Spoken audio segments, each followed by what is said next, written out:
I collapsed onto our couch in the living room. It was the Friday night of a very strenuous week, and I was determined to celebrate. Unfortunately for me, my roommate had invited over about a dozen of his friends for a little party and pre-game before they went out. I can't remember what their plan was exactly. It had something to do with bar hopping. All I knew was that eventually I was going to have some quiet time to myself in the apartment. That is, if I didn't decide to join them. The thought occurred to me that I should check my assignments. I wanted to be sure that I was done for the week and that I could finally just kick back and relax upon checking. It looked like I had everything submitted, but before closing my laptop, I heard the faint sound of the Discord notification over the blasting music in the apartment. Somebody had pinged me in the group chat, the chat that my friends and I used to stay in touch, as most of us live nowhere close to each other. Now it's more accurate to say that its purpose is to send stupid memes to each other above anything else. "What's up?" I sent, hoping to spark a conversation. Not even a minute later, I received to some friendly name calling in return. Their messages put a smirk on my face. "Just staying in. I'll probably be in voice chat later if you'll want to join. Maybe we can play something one at an ounce." A few others replied that they would be there, including a couple of friends who rarely join the voice chat. Another one pinged me asking if I would join. As I hadn't said what I was doing yet, I sighed as I sat back looking at my laptop screen. A part of me considered at going out with my roommate and his friends. After all, I just turned 21, and I wanted to get out of my shell a little bit, but also I knew I wouldn't have another opportunity to join this many of my own friends for games. For a long time I also knew that if I went out I would get bored easily and quickly, rediscover that bars are not my idea of fun. I sent my response to the group chat, "All right, boys, I'll be there immediately." My friends added reactions to my message and sent overly dramatic messages to show their enthusiasm. Once everybody had decided on what time they would be able to join, we narrowed down our list of games and decided that the first few of us who got on would start with a few rounds of Phasmophobia. After all plans seemed to be established, everybody returned to using the chat to post memes, realizing that I had a couple of hours to spare. I joined my roommates and their friends at the kitchen table. I didn't know a few of the people there, so I made an effort to introduce myself and make conversation. But being the introvert that I am, I found myself walking away and checking my phone more than talking to anyone face to face. Most of the time I was checking the group chat and the various memes that were being posted during one of these little breaks from being social. I saw a new link that hadn't been embedded as any image or video. The most annoying memes are the ones that don't embed or can't be viewed unless you go through the link to whatever app or site it came from. This link, in particular, looked off. I couldn't make out the name of any, and it looked like nothing more than jumbled letters and numbers. Even weirder, the person who had posted it didn't have a name, and the user avatar was just a default one. I was fairly certain that nobody with access to that chat had a blank profile. After a moment of hesitation, I tried to open the link, but whatever it was, it wouldn't load. I wrote it off as my phone acting up, but curiosity quickly got the best of me, and I felt an urge to know what it was. I retrieved my laptop, opening it again on the living room couch. To my confusion, the unorthodox-looking link from the nameless, faceless user was still there. I again hesitated before clicking on the link again. A full-screen window appeared, quickly loading a grainy black-and-white video of an empty room. I realized my error and not checking the volume beforehand, because apparently I had it on max. The annoying sound of static disturbed the music coming from my roommate's speaker. A yell came from somebody at the kitchen table in response. They turned that off. I frantically tried to turn down the volume on my laptop, but it didn't seem to work. The static remained just as loud.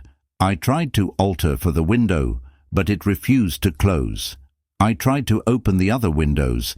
I even tried to shut off my laptop entirely, but nothing was working, as the mysterious blank video continued to play. One of my roommate's friends drunkenly walked over to the couch and stared at the screen for a minute before asking, "What the hell are you watching, dude?" "I don't know, man. One of my friends sent a link to whatever this is, and I'm trying to, Just hold on for a second," I replied, uninterested in explaining the situation while trying to fix it. My roommate Alex walked over and sat next to me on the couch, along with another one of his friends. "What is this, some old movie or something? It looks creepy," Alex inquired.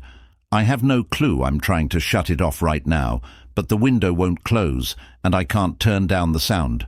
I can't open anything else, and my laptop won't even shut off well. Just let it play, I guess," Alex suggested. So I let it be for the moment. Another minute or so of just the empty room passed by before a figure walked into view of the video. The few of us watching went silent as we observed and waited. The man who had walked in front of the camera was very well dressed. He wore a very old-fashioned looking suit. It looked like something from the 1920s, maybe even earlier. I don't know all that much about suits on his hands. He wore black gloves. This is all that we could make out because his face was out of frame. The camera must to have been angled poorly because we couldn't see anything above shoulder height. He walked into the center of the frame before a standing square facing the camera. Though the audio was coarse, his deep, soothing voice was heard clear as day. "Greetings, and welcome to our 7th installment of the series. I'm your host," before the man could speak his name. A wave of static violently washed over the screen, accompanied by even louder white noise. After a good 10 seconds, the video returned to normal and the man continued. "I advise that all watching are sure to have seen our past works, particularly installments 1, 2, and 4, as they detail how to locate and acquire a proper subject. This is paramount information to have before proceeding with this installment." By now, the music in the apartment ceased, and all of Alex's friends crowded around the couch to get a look. "As most of you know," the man in the video continued, "the old markets are gone, and our farms have died out since such a time when this commodity was abundant. We have no choice but to seek out and harvest it ourselves." "What's he talking about?" asked one of Alex's friends before being hushed and told to shut up by everybody else. A few of them whispered comments to each other, most pointing out the weird camera angle, excluding the man's head along with the acquisition and proper preparation of subjects.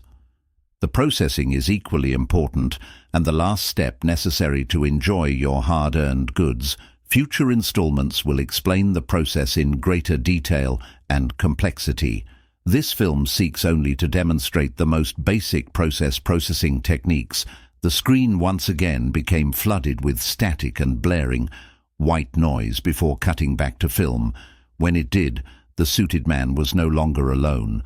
Front and center of the video was somebody new, another man dressed in a suit, though his was much more modern.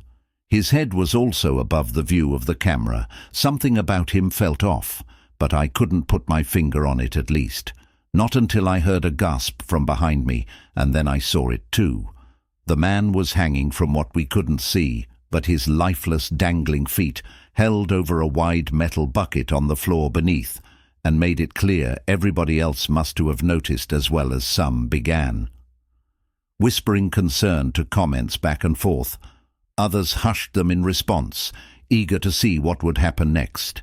I stayed silent, believing it was nothing more than an act. The man in the old suit walked into view again, dragging a cart with him. It immediately became clear that he was quite a bit taller than the man hanging up next to him. Their shoulders appeared to be about the same level, but the feet of the man who was hanging lightly swung back and forth in the air at least a few feet from the ground. Some commented on this but fell silent as the man began to speak again. "I have here a subject for this demonstration. Those of you who have seen our past installments may recognize it. The harvesting process may be done when the subject is dead or alive. Of course, alive can be much more entertaining, Unfortunately, our subject here put up too much of a fight to do this demonstration live. It is very important not to damage any of the more valuable pieces while acquiring a subject before you start. Have something to serve as a collection bucket. For the blood, we don't want one of the best parts to go to waste. Most of us watching remained silent. Some felt suited to laugh at the absurdity of the dialogue, but the ones who did were silenced as the towering man raised knife from the cart. First, we opened the chest. He plunged the tip of his knife into the hanging man just below the neck. Though only a couple of inches, he pulled the knife down effortlessly, tearing through the man's clothes, and the man himself like butter. Along with it came the grotesque sound of flesh being ripped, in bones being snapped. He returned the knife to the cart before. Placing his hands back in the man's chest in one rigid motion, he pried the man's chest open. Everyone around the couch, including myself, recoiled uncomfortably upon hearing the insufferable noise. Blood gushed from the newly made open cavity in the man, soaking his clothing and collecting in the bucket beneath. My roommate Alex quickly got up from his seat, expressing his disgust in the process. Some of the others turned away and covered their eyes. I, like all the others who were still watching with intent, thought that it was all an act, reasoning that it must have been some prop corpse with prop blood, and now we were looking at prop organs, and now we harvest the goods, expressed the man who seemed to be acting as a butcher. Letting the organs marinate in blood enriches their flavor, he announced, grabbing a smaller blade from his cart. For the next several minutes he removed organ after organ, heart, liver, intestines, everything. He carefully lowered and lightly dropped each organ into the pool of blood, collecting in the bucket, somehow remaining to still keep his hat out of view. Everyone remaining on the couch began to leave one by one as the video went on. Some even gave me disgusted glances, as if it was my fault that they saw what they had and could have warned them. I think some even got the idea that I watch these kinds of disgusting things in my free time. I hadn't met most of them before, so it was certainly a bad first impression. I remained in the couch, though I lost attention to whatever you might call that video. After several more unsuccessful attempts to shut it off, I set my laptop back on the table and resumed messing around on my phone while I continued playing in the background. Well, I would like to say that I lost attention, but it would be more accurate to say that I couldn't bear to look at the screen. Still, enough curiosity remained for me not to walk away entirely like the others. For the next several minutes the man continued his disassembly of the corpse. Though I looked away for most of it, I could still hear everything. Clothes were cut, followed by flesh bones were snapped, joints disconnected, and blood continued to trickle into the bucket on the floor, as the man's calm voice detailed exactly how to follow along. I loosely listened along to his reasoning behind keeping each limb intact while I checked back in on the group chat on my phone. I'm curious to see if I could find out who the unnamed account that had posted the link was. To my annoyance, the message was no longer there. When I texted my friends questioning them on the matter, none of them knew what I was talking about. I was the only one who ever saw the message by this time. Most of my roommates' friends were putting on their shoes and using the bathroom as they waited for their Uber rides to show up. I figured now it was a good idea that I decided not to go with them. A few of them glanced over at me in disapproval as they headed out of the apartment one by one. Others just turned away. I can only assume judging silently once everybody had cleared out, and it was just me left. I walked into the kitchen to clean up the mess, most of which they had neglected to pick up themselves. All the while the video of the ridiculously tall man cutting up a body and narrating his process continued on my laptop. Not even half a minute after they left, the apartment door opened, and my roommate Alex walked back in. "Forgot my phone," he explained in a panicked voice. Annoyed, I agreed to help him. "I'll check here in the kitchen. Why don't you go check your room in the living room?" Alex carried to his room without a word, In the meantime, I looked between the half-drunken solo cups and bottles covering the kitchen table and surrounding countertops. If I'm being honest, I was mostly eager to find it so that I could have some peace and quiet alone after what had just transpired with me and his friends. Unfortunately, neither of us were having any luck. Alex moved to the living room and began checking the couch after checking the first cushion. He looked up at my laptop screen again. The man in the video was now cutting strips of flesh from what remained of the corpse's torso and carefully lowering them down into the bucket of blood organs and lambs. "You still have this on," he muttered. Disappointed, "I have no clue how to turn it off." "I don't know what to tell you, man," I replied, a hint of irritation slipping through my tone. Alex turned back to the couch and continued to search through the cracks. I was about to look away from the laptop screen and continue searching, but something was off about the video. Now the man in the suit was standing still, and his commentary had ceased. I thought that it might have been lagging due to a poor connection, but the continuous annoying ambient noise made it known that the audio was still playing. I walked into the living room to get a closer look. When I got close, I spotted some blood still dripping from the corpse into the bucket, and I could hear the splashing. I felt the hair on the back of my neck stand up at the realization the man in the suit was simply standing there, too still to notice any movement. Though his face was still out of frame, it was obvious that he was looking in the direction of the camera. The screen cut to static, once again causing me to flinch and fall back. As I had been mere inches from the screen cut back to a video, but not the same one. The man in the suit was alone once again in the same room, though no hanging corpse accompanied him. This time he faced the camera head still too high to be in the frame. My eyes may have been playing tricks on me, but I could have sworn that colors started to seep into what was once a black and white video. The dark splotches on the wall behind the man turned red, though color wasn't the only thing that seemed to be changing. The details on the man's suit seemed to become sharper and clearer, and the grainy noise in the background faded in a matter of seconds. The video quality transitioned from terrible to fantastic. It would seem one of our subjects has decided to join us. The man chimed in after the long silence. His deep, soothing voice now sounded crystal clear. The quality of the audio got better too, but something about it felt off about his voice. The best word that I could use to describe it is synthetic, like something trying to mimic the sound of a man, something that didn't get it quite right. Seconds later, the lights above the man turned off and the video went black. Alex stood up excitedly from the other side of the couch, holding his phone. Finally, he expressed, and I was about to remind him of the Uber and his friends waiting for him downstairs, when all the lights in the apartment suddenly went out.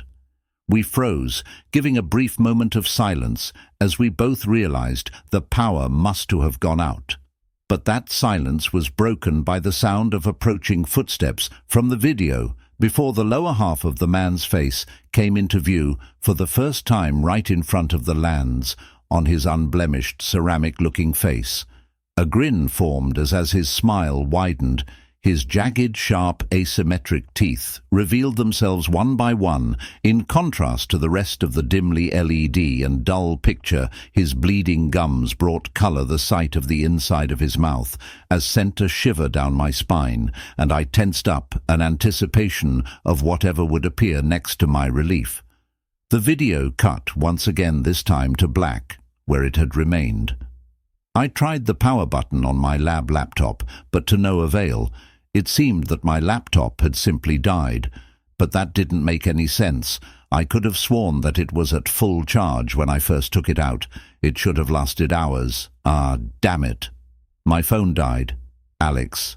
Sad, frustrated, I decided to check mine, and sure enough, it was dead too. I knew for a fact that the last time I lighted my phone, the battery was somewhere around 80%. I got to get down there, man. They've been waiting too long. I don't think the elevator's working either. I responded, my voice shakier than I expected. Well, I got to try it, and the only other option is booking it down 19 flights of stairs, he retorted, annoyed as he walked towards the door. I'll come with, I shared and rushed to get my shoes on. A part of me wanted to get to the lobby to figure out what was going on with the power outage. But I think more than anything, being in a dark apartment alone with no electricity or communication after watching, that was the main reason that I wanted to tag along. When we emerged from our apartment, we were met with nothing but pitch-black darkness of the hall. I suppose that I should have expected as much, with no windows in the hallway, and the power being out there wasn't anything to light our way to the elevator. Me and Alex walked slowly and stuck to the wall, feeling it along the way to the elevator. On the way, our hands passed over a couple of doors to other apartments, which sparked my curiosity as to why we were the only ones who would come out. I had to think that everybody else realized the power was out. I imagined some of them had to wonder why that was. Finally, we passed over the door to the stairwell and into the elevator area. We felt around the walls for the buttons until Alex finally found one and pushed it. Of course, it didn't light up, nor did we hear the elevators moving, like we usually could. Alex made his frustration at the idea of missing his ride known. I responded, "Looks like stairs are our only option. If you want to make it to your ride, we better get moving. The door to the stairs is right there." I felt her on the wall, going back the same way that we had until I found the handle, and I opened the door. My eyes squinted at the sudden influx of light that flooded the hallway around us from the inside of the stairwell. Of course, the sight of working lights was a welcome one, but how, with the power out they were on, was a mystery. Alex seemed much more interested in catching up with his friends than pondering that mystery himself. Before I could even open my mouth to question the oddity of the situation, Alex moved past me to enter the stairwell, and I followed. I brushed off the lights being on as more than likely emergency power. I followed closely behind as we practically ran down the first few floors, but somewhere around the 14th floor, Alex suddenly halted his descent. As did I. He turned to me but didn't say a word, keeping as quiet as possible as if you were waiting for me to notice something I was about to ask him what it was, before I felt it myself. The air was cold in there, very cold. It felt like we were walking into a freezer when we had first entered the stairwell up on the 19th floor. It most certainly wasn't anywhere near as cold as this. I traded a confused look with Alex before either of us could say a word, and we both carried on with our previous pace as we continued. The air only seemed to grow colder by the 10th floor. We could see our breath, and although it was cold outside, I knew that it wasn't anywhere near this cold. At the 6th floor, Alex once again halted, but this time I watched his eyes grow wide as he stared at something in front of him. He tried to mutter something under his shivering breath, but he failed to make the words out. Being disturbed by his sudden state of shock, slowly inched my way down the last few steps of the flight that was on before peeking around him to get a look. I felt my heart sink to my stomach when I got a glimpse on the handrail of the stairs hung a meat hook, the end of which was holding up one of Alex's friends through his gaping mouth, and coming out through the bloody hole that was once his nose. His frozen eyes looked up desperately, in perpetual terror, with blood running down from the end of the hook, and his mangled face soaking his clothes, and Rad.